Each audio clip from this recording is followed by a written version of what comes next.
The book of Lamentations. It's a unique book in the Old Testament that contains 5 poems from an anonymous author who survived and is now reflecting back on the Babylonian siege of Jerusalem and the destruction and the exile that followed. Remember the whole story from the book of 2 Kings. The fall of Jerusalem and the exile was the most horrendous catastrophe in Israel's history up to this point. So remember, God had promised Abraham the land. He'd given David victory to make Jerusalem Israel's capital. And from David came the royal line of kings. You had God's presence there in the temple, and that's where the priests maintained the rituals of Israel's worship. And after 500 years of all of this history, in the summer of 587 BC, the city fell to Babylon. It was all decimated and gone. And so the book of Lamentations is a memorial to the pain and confusion of the Israelites that followed this destruction. Now, the lament poems found here are not unique in the Bible. There's lots of them in the book of Psalms. And these biblical poems of lament, they do a number of things. They're a form of protest. They're a way of drawing everybody's attention, including God's attention, to the horrible things that happen in this world that should not be tolerated. They're a way of processing emotion. So in these poems, God's people vent their anger and dismay at the ruin caused by people's sin and selfishness. And these poems are a place to voice confusion. Suffering makes us ask questions about God's character and promises, and none of this is looked down on in the Bible. Just the opposite. These poems of lament give a sacred dignity to human suffering. And so these human words of grief that are addressed to God have now become part of God's word to his people. The design of these 5 poems is very intentional. It's part of the book's message. So chapters 1 through 4 are called acrostics, which means alphabet poems. Each poetic verse begins with a new letter of the Hebrew alphabet, which is made up of 22 letters. Now, this very ordered and linear structure, it's in stark contrast to the disorder of the pain and the confused grief that's explored in these poems. So it's like Israel's suffering is explored A to Z and is trying to express something that is inexpressible. Chapters 1 and 2 each have 1 verse per letter, giving them a really similar design, but the themes are very different. So chapter 1 focuses on the grief and shame of a figure called Lady Zion. The poet personifies the city of Jerusalem as a widow, also called the daughter of Zion. And she sits alone. She's bereaved of her loved ones, devastated. No one comes to comfort her. It's a very powerful metaphor. And then Lady Zion speaks. She calls on the Lord to notice her fate. And through this image, the poet, he's showing that the city's destruction brought a level of psychological trauma on the Israelites that can only be expressed as the experience of a funeral and the death of a loved one. Chapter 2 focuses on the fall of Jerusalem and how it was a consequence of Israel's sin and was brought about by God's wrath, which is a key word in this poem.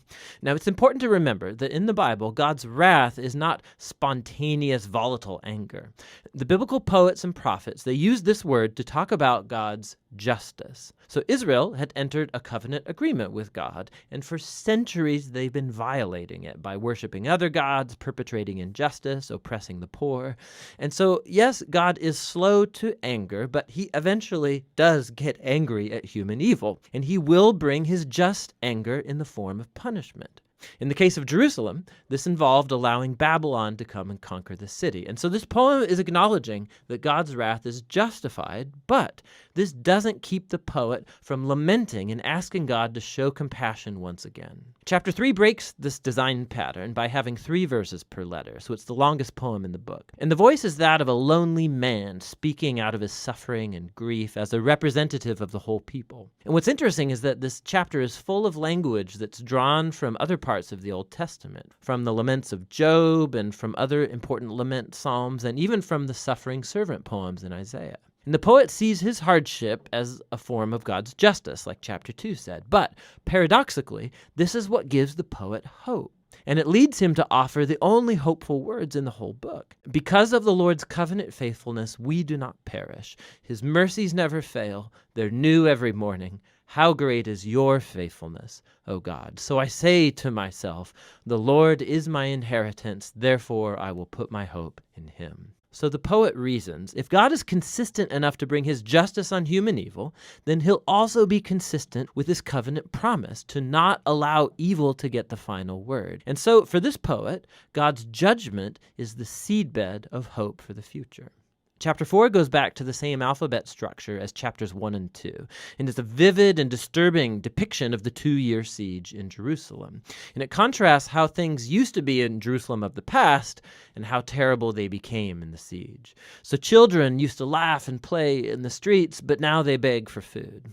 The wealthy used to eat lavish meals, but now they eat whatever they can find in the dirt. And the royal leaders used to be full of splendor, but now they're famished and dirty and unrecognizable. And the anointed king from the line of David has been captured and dragged away. So the poem's power comes from the shock of these contrasts, and it's exploring the depth of the suffering that Israel brought on itself. Now, the final poem is unique because it breaks the design pattern. It's the same length as all of the other alphabet poems, but the alphabet order is gone. It's like the poet can't hold it together anymore, and his grief has exploded back into chaos. The poem is a communal prayer for God's mercy. Israel begs God not to ignore their suffering or abandon them. And the poem offers a long list of all of the different kinds of people who were devastated by the fall of the city. They ask God not to forget these people, and they lament on behalf of others, giving voice to their pain. Suffering in silence is just not a virtue in this book. God's people are not asked to deny their emotions, but voice their protest, to vent their feelings and pour it all out before God. The book ends with something of a paradox. The poet acknowledges that God is the eternal king of the world, but also that Israel's circumstances make them feel like God is nowhere to be found. And so the final words of the book leave this tension totally unresolved. It asks, unless you've totally rejected us, and the book ends. The poet doesn't offer a nice, neat conclusion, much like our own experiences of pain and suffering. The story of the Bible doesn't end here, but this very important book shows us how lament and prayer and grief are a crucial part of the journey of faith of God's people in a broken world. And that's what the book of Lamentations is all about. Lamentations. Lamentations 1. How lonely sits the city that was full of people! How like a widow has she become, she who was great among the nations. She who was a princess among the provinces has become a slave. She weeps bitterly in the night, with tears on her cheeks. Among all her lovers she has none to comfort her. All her friends have dealt treacherously with her. They have become her enemies. Judah has gone into exile because of affliction and hard servitude. She dwells now among the nations, but finds no resting place. Her pursuers have all overtaken her in the midst of her distress. The roads to Zion mourn, for none come to the festival. All her gates are desolate. Her priests groan. Her virgins have been afflicted, and she herself suffers bitterly. Her foes have become the head. Her enemies prosper, because the Lord has afflicted her for the multitude of her transgressions. Her children have gone away, captives before the foe. From the daughter of Zion, all her majesty has departed. Her princes have become like deer that find no pasture. They fled without strength before the pursuer. Jerusalem remembers in the days of her affliction and wandering all the precious things that were hers from days of old. When her people fell into the hand of the foe, and there was none to help her, her foes gloated over her. They mocked at her downfall. Jerusalem sinned grievously. Therefore she became filthy. All who honored her despise her, for they have seen her nakedness. She herself groans and turns her face away. Her uncleanness was in her skirts. She took no thought of her future. Therefore her fall is terrible. She has no comforter. O Lord, behold my affliction, for the enemy has triumphed. The enemy has stretched out his hands over all her precious things. For she has seen the nations enter her sanctuary, those whom you forbade to enter your congregation. All her people groan as they search for bread. They trade their treasures for food to revive their strength. Look, O Lord, and see, for I am despised. Is it nothing to you, all you who pass by?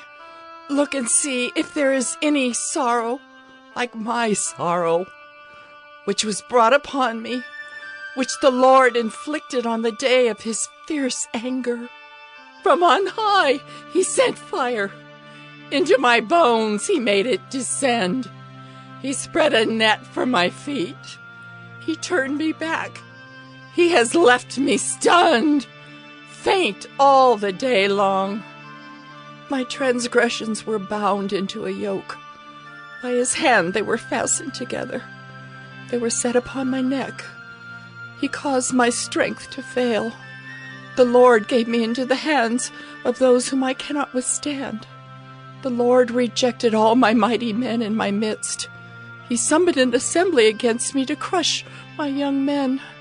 The Lord has trodden as in a winepress the virgin daughter of Judah. For these things I weep. My eyes flow with tears, for a comforter is far from me, one to revive my spirit. My children are desolate, for the enemy has prevailed. Zion stretches out her hands, but there is none to comfort her.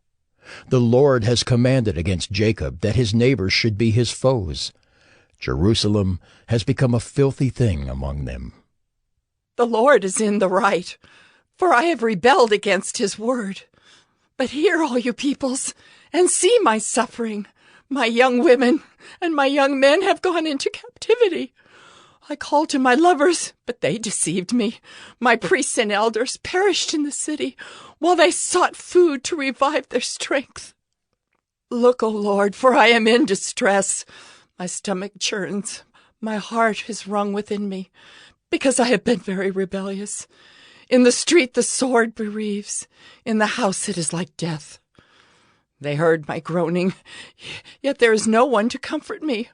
All my enemies have heard of my trouble, and they are glad that you have done it. You have brought the day you announced. Now let them be as I am. Let all their evil doing come before you, and deal with them as you have dealt with me because of all my transgressions. For my groans are many, and my heart is faint. Lamentations 2. How the Lord in his anger has set the daughter of Zion under a cloud. He has cast down from heaven to earth the splendor of Israel. He has not remembered his footstool in the day of his anger. The Lord has swallowed up without mercy all the habitations of Jacob. In his wrath he has broken down the strongholds of the daughter of Judah. He has brought down to the ground in dishonor the kingdom and its rulers. He has cut down in fierce anger all the might of Israel. He has withdrawn from them his right hand in the face of the enemy. He has burned like a flaming fire in Jacob, consuming all around. He has bent his bow like an enemy, with his right hand set like a foe, and he has killed all who were delightful in our eyes in the tent of the daughter of Zion. He has poured out his fury like fire. The Lord has become like an enemy. He has swallowed up Israel. He has swallowed up all its palaces. He has laid in ruins its strongholds, and he has multiplied in the daughter of Judah mourning and lamentation. He has laid waste his booth like a garden, laid in ruins his meeting place. The Lord has made Zion forget festival and Sabbath, and in his fierce indignation has spurned king and priest. The Lord has scorned his altar, disowned his sanctuary. He has delivered into the hand of the enemy the walls of her palaces. They raised a clamor in the house of the Lord as on the day of festival. The Lord determined to lay in ruins the wall of the daughter of Zion. He stretched out the measuring line. He did not restrain his hand from destroying. He caused rampart and wall to lament. They languished together. Her gates have sunk into the ground. He has ruined and broken her bars. Her king and princes are among the nations. The law is no more, and her prophets find no vision from the Lord. The elders of the daughter of Zion sit on the ground in silence. They have thrown dust on their heads and put on sackcloth. The young women of Jerusalem have bowed their heads to the ground. My eyes are spent with weeping.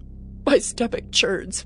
My bile is poured out to the ground because of the destruction of the daughter of my people. Because infants and babies faint in the streets of the city, they cry to their mothers. Oh, where is bread and wine? As they faint like a wounded man in the streets of the city, as their life is poured out on their mother's bosom. What can I say for you? To what compare you, O daughter of Jerusalem? What can I liken to you, that I may comfort you, O virgin daughter of Zion? For your ruin is vast as the sea. Who can heal you? Your prophets have seen for you false and deceptive visions. They have not exposed your iniquity to restore your fortunes, but have seen for you oracles that are false and misleading. All who pass along the way clap their hands at you. They hiss and wag their heads at the daughter of Jerusalem. Is this the city that was called the perfection of beauty? The joy of all the earth?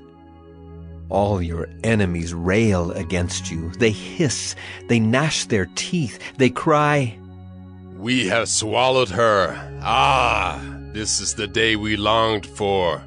Now we have it. We see it. The Lord has done what he purposed. He has carried out his word, which he commanded long ago. He has thrown down without pity. He has made the enemy rejoice over you and exalted the might of your foes. Their heart cried to the Lord. O wall of the daughter of Zion, let tears stream down like a torrent day and night. Give yourself no rest, your eyes no respite. Arise, cry out in the night at the beginning of the night watches. Pour out your heart like water before the presence of the Lord. Lift your hands to him for the lives of your children who faint for hunger at the head of every street. Look, O Lord, and see.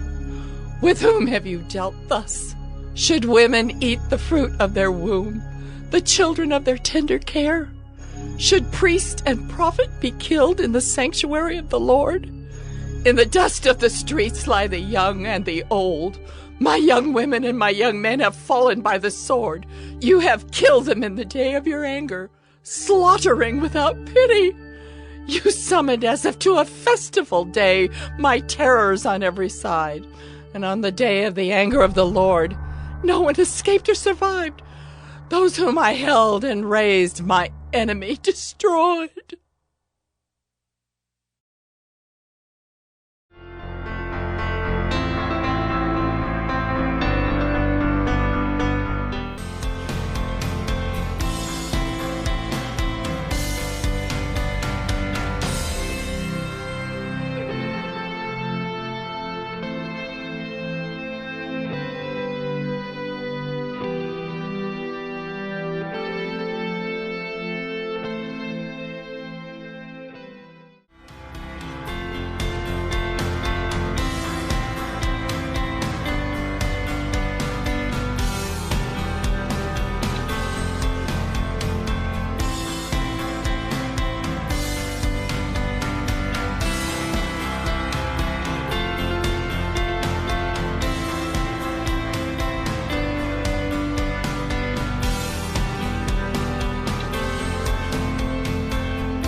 So in today's video, we're gonna take you through a full body dumbbell workout. Now, this is a workout you can follow along with us. So you're gonna wanna use a pair of dumbbells that's moderate to lightweight because we're gonna do a lot of different exercises in this video. So for reference, I'm using a 20-pound set of dumbbells. And I'm using a 10-pound set of dumbbells. So if you need a little warm up just to kind of warm your body up Yep. before we get started, It's a go lot ahead of and do reps. that. Otherwise, we're gonna jump right into it. Let's get into it.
All right, guys, hopefully you got a nice workout. Yes, and dropped your a nice little core is sweat. on fire and your arms are on fire. Exactly. So if this wasn't enough, if you want to go for another round, feel free to do so. You can do 2 rounds, 3 rounds, make this 30 minutes, 45 minutes, just kind of make it work for you.